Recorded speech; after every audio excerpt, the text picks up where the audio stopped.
वंदे पुरुषोत्तमम्। वंदे पुरुषोत्तमम्। आज के वाणी में परमपिता के निकट प्रार्थना करो, तुम्हारा इच्छा ही मंगल। मैं नहीं जानता कैसे मेरा मंगल होगा, मेरे भीतर तुम्हारी इच्छा ही पूर्ण हो और उसके लिए तुम राजी रहो, आनंद में रहोगे, दुख तुमको स्पर्श नहीं कर पाएगा। इस वाणी की आलोचना हुआ। शंकर राजा बोलते हैं, मैं तो तुम्हारा मंगल नहीं समझता, इसीलिए तुम्हारी इच्छा अनुसार चलूंगा, उनके निकट प्रार्थना करूंगा, तुम्हारी इच्छा उसके अनुसार जैसे मैं चल सकूं, क्योंकि एकमात्र वो ही मंगलमय होते हैं। श्री श्री पितृदेव बोलते हैं, जो लिखा है उसके बाहर तो एक भी शब्द नहीं बोला। फिर वो बोलते हैं, दुख हम लोग खुद तैयार करते हैं, क्योंकि उनकी इच्छा अनुसार हम नहीं चल पाते और उनकी इच्छा अनुसार चलने से दुख नहीं आता है। श्री श्री पितृदेव बोलते हैं, वो ना होने से हुआ, लेकिन परमपिता के निकट प्रार्थना की क्या जरूरत है। मेरे अंदर आपकी इच्छा ही पूर्ण हो, ये भाव मैं क्यों बोलूंगा। फिर उत्तर देते हैं, मुझे प्रार्थना करना होगा परमपिता के निकट, जैसे आपकी मर्जी के अनुसार, आपकी इच्छा के अनुसार जैसे मैं चल पाऊं। श्री पितृदेव बोलते हैं, शरणापन्न ना होने से कैसे कहूंगा कि आपकी इच्छा ही पूर्ण हो। शरणागत होना होगा, उनको विश्वास करना होगा, उनके राह पे चलना होगा। वो ना करके सिर्फ वो बात कह के भी लाभ क्या है। उनके ऊपर भक्ति विश्वास ये रखना होता है। मैं अपने ख्याल माफी चलूंगा और कहूंगा, प्रभु आपकी इच्छा ही पूर्ण हो, ऐसा थोड़ी ना होता है। फिर शंकराचार्य बोलते हैं, उनके ऊपर विश्वास भक्ति आने से उनके मनोमत चल सकता हूं। जैसे पितृदेव बोलते हैं, विश्वास कहने से क्या समझा जाता है। ठाकुर विश्वास किसको बोले, जो भाव विरुद्ध भाव द्वारा आहत या अभिभूत नहीं होता है, वही है विश्वास। किसी किसी का परम पुरुष को दर्शन मात्र ही विश्वास होता है। आप त्रिकालज्ञ हो, आप जीवन स्वामी हो, हम लोग जैसे साधारण मनुष्य दीक्षा लेकर भी विश्वास नहीं आता है। इसीलिए हम लोग दीक्षा के समय जो संकल्प और संवेदना ग्रहण करते हैं, वो अकपट भाव से मान के चलना होता है। मान के ऐसे चल चल के विश्वास होता है।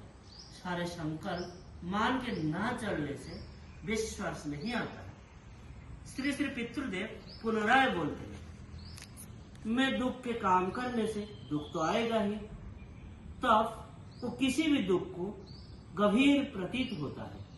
ये दुख मुझसे भी ज्यादा हो सकता है, फिर परिवेश से भी हो सकता है।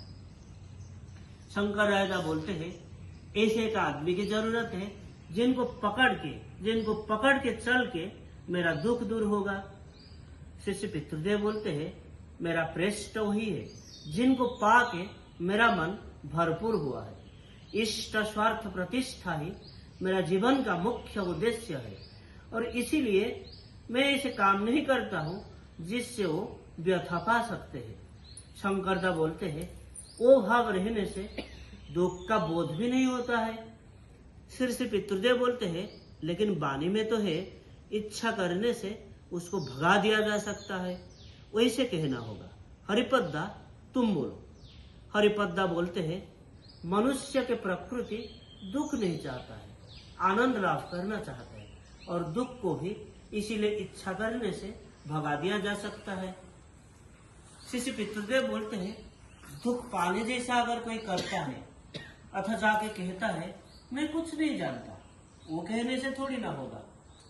मैं अगर चोरी करता हूँ तो मुझे उसके लिए दुख तो पाना ही होगा।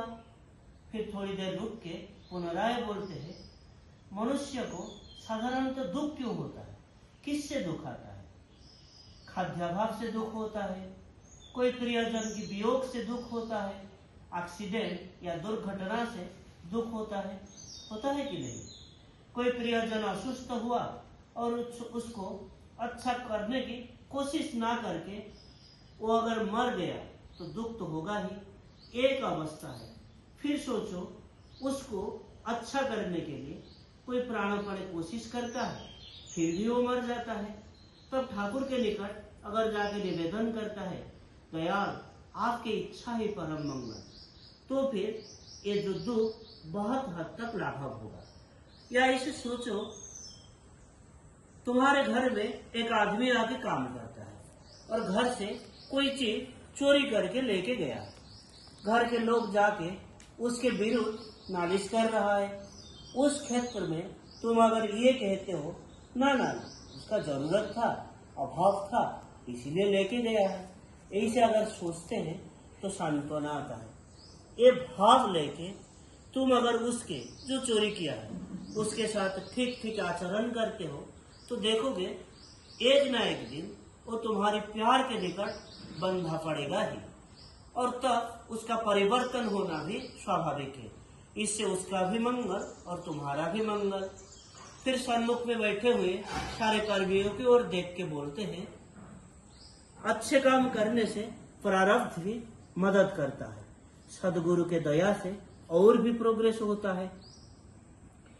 ओ नाक होने से परजन्म में भी उसके चाप में आना होगा।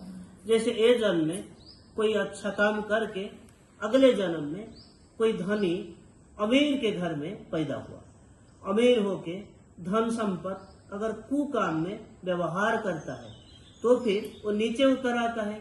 लेकिन वही धन देके अगर कोई इष्ट काम करता है तो फिर ये जो जीवन प्रोग्रेसिव या वर्धनशील होता है, अगले जन्म में भी और उन्नत जीवन के अधिकारी होता है। इसीलिए सदगुरु के शरणापन्न होना जरूरी है, उनके प्रदर्शित राह पे चलना जरूरी है, और उनकी इच्छा अनुसार अगर कोई चलता है तो फिर मैं आनंद में रहूंगा और ये दुख मुझे स्पर्श नहीं कर पाएगा। ये घटना इष्ट प्रसंग से 27 नवंबर 75 से लिया गया है। आज के लिए इतना ही। वंदे पुरुषोत्तमम्। वंदे पुरुषोत्तमम्।